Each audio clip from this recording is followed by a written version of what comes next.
Assalomu alaykum, hurmatli Biyaman kanali a'zolari. Xo'p, bugungi mavzuyimiz nerv sistemasining 3-qismi hisoblanadi, ya'ni oliy nerv sistemasi faoliyati haqida gaplashib o'tamiz. Bu mavzu unchalik yirik emas. Ayrim joylari, ya'ni tushunish qiyinroq bo'lgan joylarni bir qator tushuntirib o'tib ketaman. Qolgan ma'lumotlarni esa o'zingiz kitobda bir qator yodlab olasiz. Xo'p.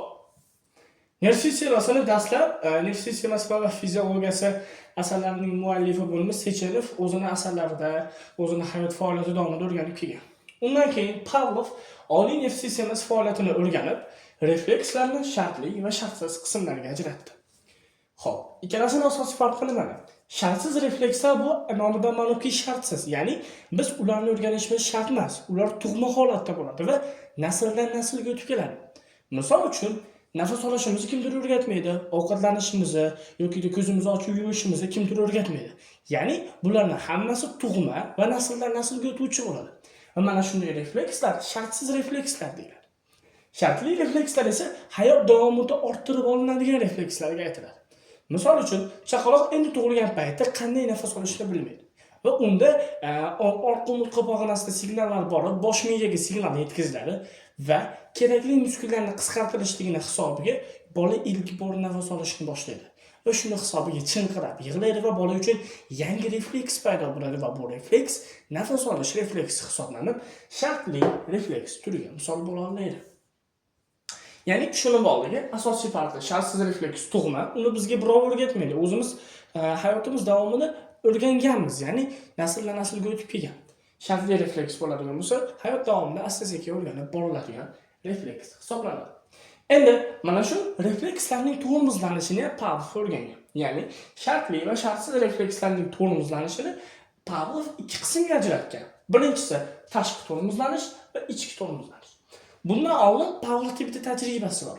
Ya'ni itni qafasda shartli reflekslarning, ya'ni refleks paydo bo'lishini tajribada o'rgangan. Mana buni it deb tasavvur qiladigan bo'lsak, bitta qafasni olgan va qafasga chiroq qo'ygan.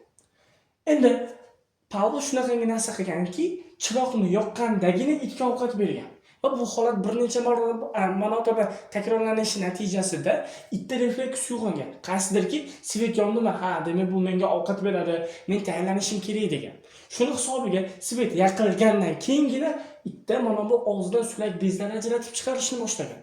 Va shu tariqa bir necha bor shu jarayonlar amalga oshirilib, itga o'zi refleks o'rnatilib qolgan. Ya'ni svetda yoqda ovqat beradi. Ya'ni it svetda yaqish natijasida uni miyasiga singib ketgan ovqat beradi degan narsa, ya'ni mashaqatli tushuncha paydo qilingan va mana shu shartli refleks hisoblanadi. Endi tormozlanish haqida gaplashayotgan edik. Tashqi tormozlanish va ichki tormozlanish hisoblanadi. Endi tashqi tormozlanishga nimalar kiradi? Induksion tormozlanish bilan himoyalovchi tormozlanish kiradi. İchki tormozlanishga esa so'nggi tormozlanishni misol qilib keltirishimiz mumkin.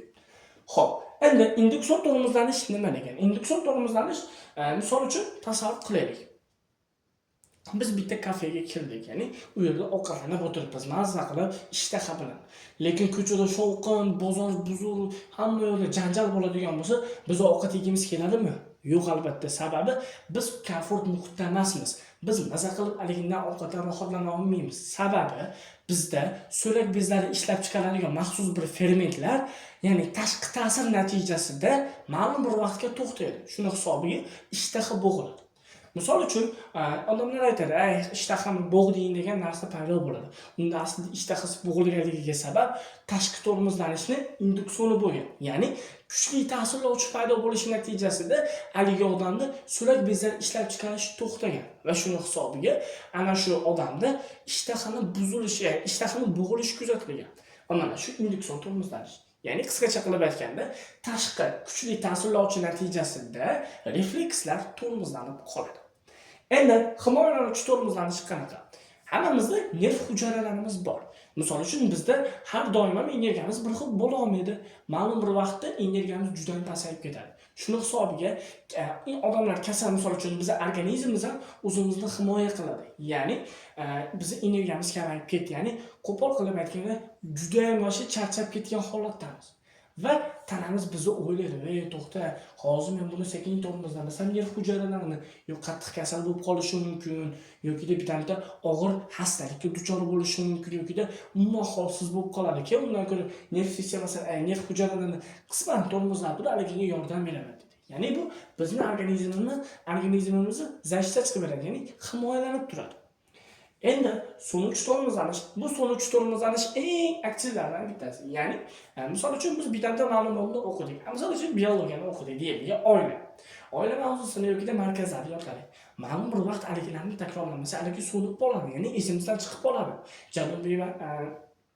Janubiy Osiyodan kelib chiqqan o'simliklar esa уже miyaga ketadi. Sababi biz haligi ma'lumotni ma'lum bir vaqt takrorlamaganmiz. Shuni hisobiga bizda so'nggi tormozlanish amalga oshadi. Bu odamlarda. Endi mana bu itning tajribasini misol qilsak-chi. Misol uchun har svetga yaqinda itga ovqat berilyapti edi. Endi tajribani boshqacha qilamiz. Svetga yaqinmiz, lekin itga ovqat bermaymiz. Svetga yaqinmiz, itga ovqat bermaymiz. Svetga yaqinmiz, itga ovqat bermaymiz. Ya'ni shu jarayon bir necha marta takrorlanishi natijasida it meni bu jinga o'yin qilyapti, men nima oshnasam deydi. Svetga yaqsam kelmaydi va boraman, nima borsam bekanda albatta deydi. Shuni hisobiga so'nggi tormozlanish paydo bo'ladi. Va itda svet yonganda mana bu so'lak bezlaridan maxsus bir fermentlar ajralish to'xtaydi va shuni hisobiga ichki so'nggi tormozlanish amalga oshadi.